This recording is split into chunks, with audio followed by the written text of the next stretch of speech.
Welcome to my educational channel Way to Solution.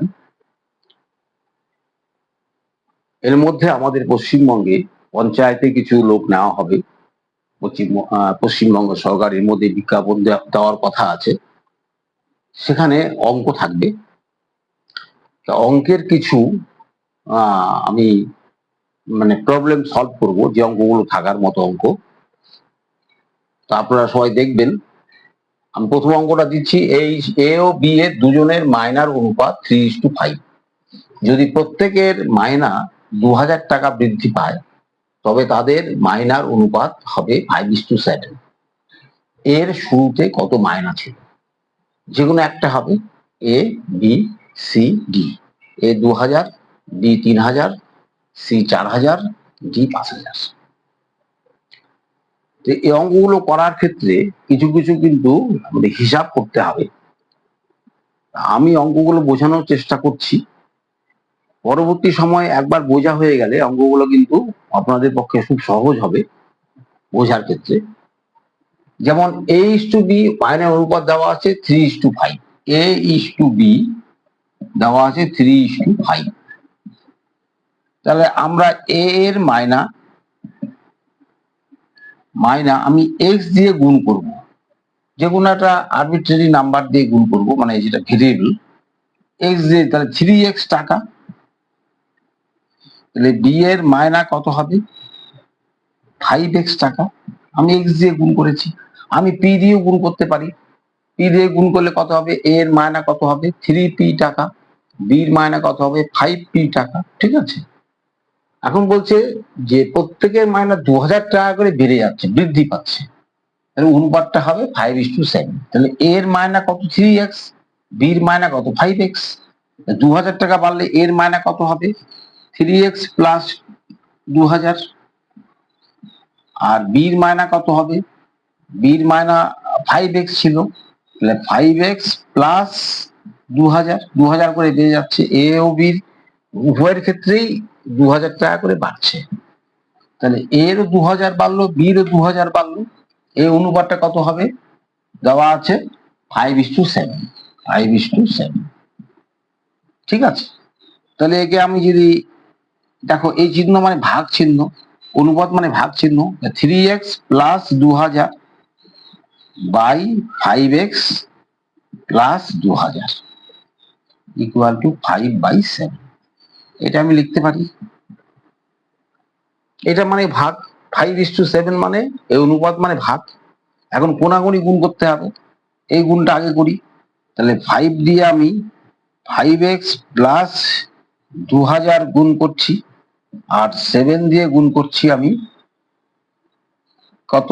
3x plus 2000। এটা আমাদের জানতে হবে। এই অবস্থায় কোনাগুনি গুণ হয়। তোমাদের কিন্তু এই অঙ্কগুলো জানার ক্ষেত্রে কিছু কিছু নিয়ম চলে আসবে। যেমন a by B equal to C by D. যদি এরকম থাকে তাহলে কি হবে? তাহলে কোনাগুনি গুণ করতে পারি। আমি এটাকে এ ডি সমান সমান এ ইন্টু ডি সমান সমান বি ইন্টু সি লিখতে পারি। এর সঙ্গে এটা গুণ হবে, কোনাগুনি গুণ হবে। অথবা বি ইন্টু সি আমি আগে গুণ করে এ ইন্টু ডিও করতে পারি, একই ব্যাপার। এই অঙ্কগুলো আমি বুঝিয়ে দিচ্ছি, তাতে সুবিধা হবে। কারণ আমাদের ক্যালকুলেশন করতেই হবে, সে তো রাফে করতেও হবে। কত হবে? 25x প্লাস 10,000, এই 5 দিয়ে এটাও গুণ হবে, 5 দিয়ে এটাও গুণ হবে, 10,000। এটা কত হবে? 21x প্লাস কত? 7 দুগুণি 14,000। 14,000। এখন এক্স গুলোকে একদিকে আনবো। 25x মাইনাস এদিকে আনলে মাইনাস 21x হয়ে যাবে, চিহ্ন চেঞ্জ হবে। এর আগে যোগ চিহ্ন আছে, সমান সমান যোগ চিহ্নটা বিয়োগ চিহ্ন হয়ে যাবে।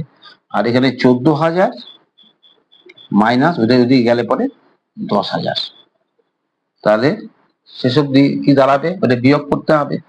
আমরা জানি যে 25x থেকে 21x বিয়োগ করলে কত হয়? 4x হয়। 4x ইকুয়াল টু এটা বিয়োগ করলে কত হবে? 4,000। 4,000 টাকা। 14,000 বিয়োগ 10,000। তাহলে এখান থেকে x কত হবে? এই যে 4 দিয়ে ভাগ করতে হবে। 4 দিয়ে ভাগ করতে হবে। তাহলে কত হবে? 1000। তাহলে x এর মান 1000। x এর মান যদি 1000 হয়, তাহলে আমরা কি ধরেছিলাম? এর মায়না কত ছিল 3x, আমাদের বের করতে হবে a এর মায়না কত, আমাদের বের করতে হবে শুরুতে a এর মায়না কত। তাহলে a এর মায়না কত ছিল, a এর শুরুতে মায়না কত ছিল 3x, 3 ইন্টু 1000, x এর মানটা বসিয়ে দিলাম, তাহলে কত হবে 3000, তার মানে এর মাইনাস হলো 3000, তার মানে বি নম্বরটা কারেক্ট, বি নম্বর, এক্ষেত্রে বি নম্বরটা কারেক্ট হবে। ঠিক আছে, 2 নম্বর অঙ্ক, একটি ট্রেন 30 সেকেন্ডে 60 কিলোমিটার পার আওয়ার মানে প্রতি ঘন্টায় সমবেগে একটি প্ল্যাটফর্মকে অতিক্রম করে। যদি ট্রেনের দৈর্ঘ্য 200 মিটার হয় তবে প্ল্যাটফর্মের দৈর্ঘ্য কত হবে, 100 মিটার হবে না 200 মিটার হবে না 300 মিটার হবে না 400 মিটার হবে। তো এটাকে আমরা হিসাব কিভাবে করব, গতিবেগ হচ্ছে 60 কিলোমিটার প্রতি আওয়ার, এর অর্থ হলো 60 কিলোমিটার যাচ্ছে প্রতি ঘন্টায়। দেখো আমরা কিন্তু এটাকে মিটার প্রতি সেকেন্ডে আনবো, কি দিয়ে গুণ করতে হবে, মনে রাখবে 60 কে আমাদের গুণ করতে হবে 5/18 দিয়ে গুণ করতে হবে, এত মিটার পার সেকেন্ড। 5/18 দিয়ে গুণ করলে পরে কিন্তু আমরা এই যে কিলোমিটার প্রতি ঘন্টায় যে গতিবেগ সেটা মিটার প্রতি সেকেন্ডে চলে আসবে। আমাদের কি দিয়ে গুণ করতে হবে, 5/18 দিয়ে গুণ করতে হবে, এটা মনে রাখতে হবে। তাহলে 18, 5, তাহলে 6 দিয়ে কাটি, 3 6 18, 6 10 কে 60, কত হবে উপরে কত হবে, উপরে হবে 50/3 এত metre per second, metre per second 50 by এত মিটার পার সেকেন্ড। এখন প্ল্যাটফর্মের দৈর্ঘ্যটা আমি এক্স মনে করি, ধরি প্ল্যাটফর্মের দৈর্ঘ্য, প্ল্যাটফর্মের দৈর্ঘ্যটাকে আমি এক্স ধরলাম, এক্স মিটার ধরলাম, এক্স মিটার ধরি, তাহলে ট্রেনটা প্ল্যাটফর্ম থেকে অতিক্রম করার জন্য কত দূর যাবে, নিজের দৈর্ঘ্য প্লাস প্ল্যাটফর্মের দৈর্ঘ্য, তাহলে এখানে ডিস্টেন্স কত হবে, দূরত্ব কত হবে, দূরত্বটা হবে,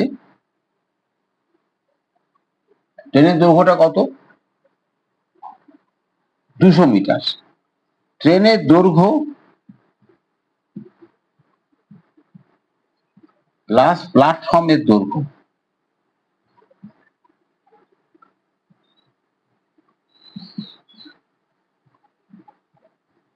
তাহলে ট্রেনের দৈর্ঘ্যটা কত 200 প্লাস প্ল্যাটফর্ম কত এক্স ধরেছি, 200 প্লাস এক্স মিটার,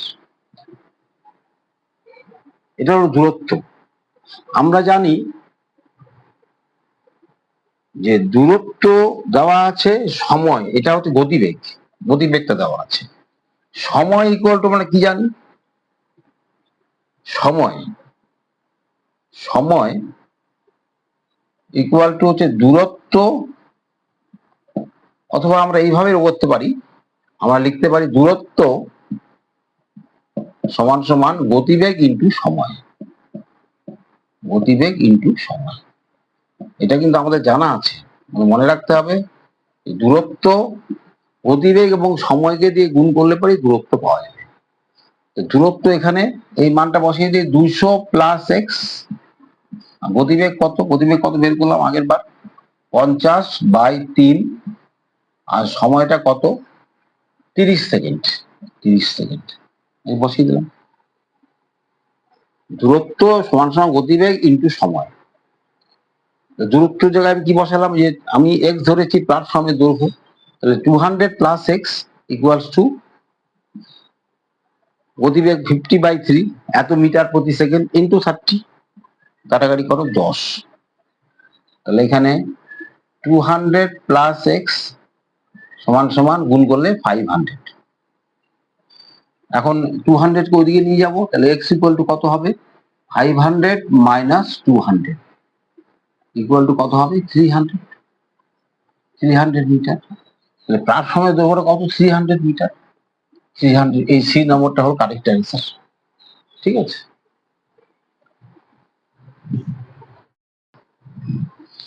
এখানে একটা গুণ দেওয়া আছে, গুণ এবং যোগ, অনেক বড় অঙ্ক। 534 ইন্টু 234 প্লাস 123 ইন্টু 596 এর একক স্থানীয় অঙ্কটি হলো। একক স্থানীয় অঙ্ক বলতে কি বোঝায়? এই যে একক স্থানীয় অঙ্ক মানে 4 হচ্ছে একক স্থানীয় অঙ্ক। 4 একক স্থানীয়, এটা একক, দশক, শতক, এটা একক, এটা একক। যে কোনো মনে করো 3, 4, 9, এটা হচ্ছে একক স্থানীয় অঙ্ক, এটা হচ্ছে একক, এটা হচ্ছে দশক, এটা হচ্ছে শতক। তাহলে এই সংখ্যা, এর সঙ্গে এটা গুণ করতে হবে, আবার এর সঙ্গে এটা গুণ করতে হবে। দুটোকে যোগ করলে পরে একক স্থানীয় অঙ্কটা কি হবে? এটা গুণ করলে অনেক বড় হবে, আমরা গুণ করতে যাব না। আমরা এখানে কি দেখি, এখানে কত আছে? 4। এখানে কত আছে? 4। 4 ইন্টু 4 প্লাস এখানে কত আছে? 3। একক স্থানীয় অঙ্কে 3, এখানে কত আছে? 6। গুণ করে দেব। 4 4 16 প্লাস 3 6 18, যোগ করলে কত হবে? 34। 3 বাদ দেব, তাহলে একক স্থানীয় অঙ্কটা কত? 4। এই সি নম্বর হচ্ছে কারেক্ট অ্যান্সার। বুঝতে পারছো? আমাদের এত বড় গুণ তো করা সম্ভব না, এত বড় গুণ করে তারপরে একক স্থানীয় অঙ্ক আমরা বের করা প্রশ্ন নেই। আমরা প্রত্যেকটা নাম্বারের একক স্থানীয় অঙ্ক গুণ আছে, গুণ 4 আর 4 গুণ করে দেব 16, 3 আর 6 গুণ করে দেব 18, তাকে যোগ করে দেবো, ওই যোগ আছে 34, 34 3 বাদ দেব 4। ঠিক আছে। 4 নম্বর অঙ্ক দেখো, কোন সংখ্যাটি 15 দিয়ে বিভাজ্য? 15 দিয়ে বিভাজ্য মানে, বিভাজ্য কথা অর্থ কি? 15 দিয়ে ভাগ করলে কোনো ভাগশেষ থাকবে না। তাহলে 8405, 7805, 3125, 5325, তো ভাগ করা তো সম্ভব না, পরীক্ষা হলে ভাগ করা যাবে না, অত সময় পাওয়া যাবে না। একটা অঙ্কের পিছনে 1 মিনিট থেকে 1.5 মিনিট সময় হার্ডলি নেওয়া যায়। তাহলে 15 সংখ্যাটাকে আমি ভেঙে দেবো। দেখো 15কে ভাঙলে কত হবে? 3 ইন্টু 5। এখন যে সংখ্যাটা 3 দিয়ে এবং 5 দিয়ে বিভাজ্য, সেটা 15 দিয়ে বিভাজ্য। তাহলে এইটাও আমরা দেখলাম। দেখো এখানে আমরা প্রথমে দেখবো যে 3 দিয়ে বিভাজ্য কি কি হবে। 3 দিয়ে বিভাজ্য হওয়ার শর্ত কি, কন্ডিশনটা কি? কোন সংখ্যা 3 দিয়ে বিভাজ্য হবে যদি সংখ্যাগুলোর অঙ্কগুলোর যোগফল 3 দিয়ে বিভাজ্য হয়। যেমন এই সংখ্যাটা আমি এ নম্বর নিচ্ছি, 8405। তো অঙ্কগুলো কি আছে? 8 প্লাস 4 প্লাস 0 প্লাস 5। অঙ্কগুলো যোগ করে দিই, এই যে অঙ্কগুলো আলাদা করে যোগ করে দিই, কত হবে? 12 17 হবে। তা 17 সংখ্যাটা কি 3 দিয়ে বিভাজ্য? বিভাজ্য নয়, অতএব এটা 3 দিয়ে 15 দিয়ে বিভাজ্য হবে। তাহলে 5 দিয়ে দেখা দরকারই নেই, 3 দিয়ে বিভাজ্য হচ্ছে না, তাহলে এটা 15 দিয়ে বিভাজ্য হবে না, এই সংখ্যাটা বাদ দিলাম। তারপরে সংখ্যাটা কত? 7805। তাহলে অঙ্কগুলি সমষ্টি কত? 7 প্লাস 8 প্লাস 0 প্লাস 5, কত হচ্ছে? 15 5 20। 20 সংখ্যাটা কি 3 দিয়ে বিভাজ্য? কখনোই বিভাজ্য নয়, এই সংখ্যাটা বাদ দিলাম। তবে 31 25, 31 25টা দেখো কি হবে? 3 প্লাস 1 প্লাস 2 প্লাস 5। তাহলে এটা কত? 4 5 6 11। 11 কি 3 দিয়ে বিভাজ্য? বিভাজ্য হবে না।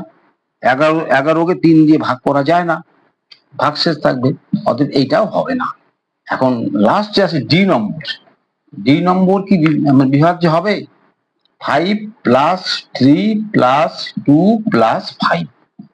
দেখি, এটা 8 আর 2 7 15। 15 সংখ্যাটা কিন্তু 3 দিয়ে বিভাজ্য। 3 দিয়ে ভাগ করলে পরে একে 5 হয়। 15কে আবার এই সংখ্যাটা লাস্টে 5 আছে, এটা 5 দিয়েও বিভাজ্য। তারপর কারেক্ট অ্যান্সার হচ্ছে ডি নম্বর। তার মানে সোজা কথা, কোনো সংখ্যা 3 দিয়ে বিভাজ্য হবে যদি তাদের অঙ্কগুলির সমষ্টি 3 দিয়ে বিভাজ্য হয়। এটা বিভাজ্য হচ্ছে না, কারণ এটা যোগ করলে আমি দেখলাম এটা বিভাজ্য হচ্ছে না, কারণ এখানে 8 4 12 5 17 হয় না। এটা 8 সাথে 15 5 20 হয় না। এটা 3 1 4 5 6 5 11 হয় না। 3 8 10 15, 15টা 3 দিয়ে বিভাজ্য। এবং সিমিলারলি এই সংখ্যাটা লাস্টে 5 আছে, এটাও 5 দিয়ে বিভাজ্য। অতএব সংখ্যাগুলো 15 দিয়ে বিভাজ্য। আচ্ছা, 5 নম্বর অঙ্ক, একটি বই 280 টাকায় বিক্রয় করে 20% ক্ষতি হলে বইটি ক্রয় মূল্য কত হবে? আমরা জানি যে লাভ বা ক্ষতি নির্ভর করে ক্রয় মূল্যের উপরে, কিন্তু এখানে বিক্রয় মূল্য দেওয়া আছে, এটা বিক্রয় মূল্য। তাহলে কি হবে? তাহলে ক্রয় মূল্য কত হবে? 300 টাকা হবে, না 325 টাকা হবে, না 400 টাকা হবে, না 350 টাকা হবে? এখানে একটা ব্যাপার দেখো, 20% ক্ষতি হচ্ছে, 20% ক্ষতি হয়। তা এই লাভ বা ক্ষতি কার উপরে হয়? ক্রয় মূল্যের উপরে হয়। ক্রয় মূল্য 100 টাকা যদি হয়, তাহলে ক্ষতি হবে 20 টাকা। তাহলে 20 টাকা ক্রয় মূল্য 100 টাকা হলে ক্ষতি হয় 20 টাকা।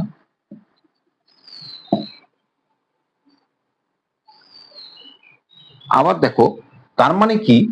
তার মানে যদি 20 টাকা ক্ষতি হয়, তাহলে বিক্রয় মূল্য কত? এই ক্ষেত্রে বিক্রয় মূল্য কত? বিক্রয় মূল্য হবে 100 বিয়োগ ক্ষতি, তার মানে 80 টাকা। 100 টাকার বই 20% ক্ষতি হবে কত দিয়ে বিক্রি করলে? 80 টাকায় বিক্রি করলে। তার মানে 80 টাকা বিক্রয় মূল্য হলে ক্রয় মূল্য 100 টাকা। তাহলে 1 টাকা বিক্রয় মূল্য হলে ক্রয় মূল্য কমে যাবে, 100/80 হবে, 280 টাকা করছে। 280 টাকা বিক্রয় মূল্য হলে ক্রয় মূল্য কত হবে? গুণ হবে ঐকিক নিয়মে, ইন্টু 280/80। তাহলে 0 0 কেটে দিচ্ছি। এই যে এটা 4 দিয়ে কাটি, 4 পজিশন 100, এটা 2 বার যাবে, 2 দিয়ে 14 কত, 28 কত, 14 বার যাবে। 14 আর 20 গুণ করলে কত হবে? 300 টাকা হবে। তাহলে এটা মানে কারেক্ট অ্যান্সার হচ্ছে 300 টাকা।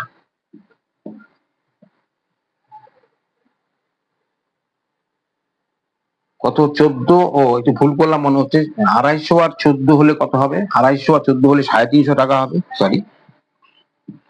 তাহলে আমাদের এই কারেক্ট অ্যান্সার হচ্ছে 350 টাকা।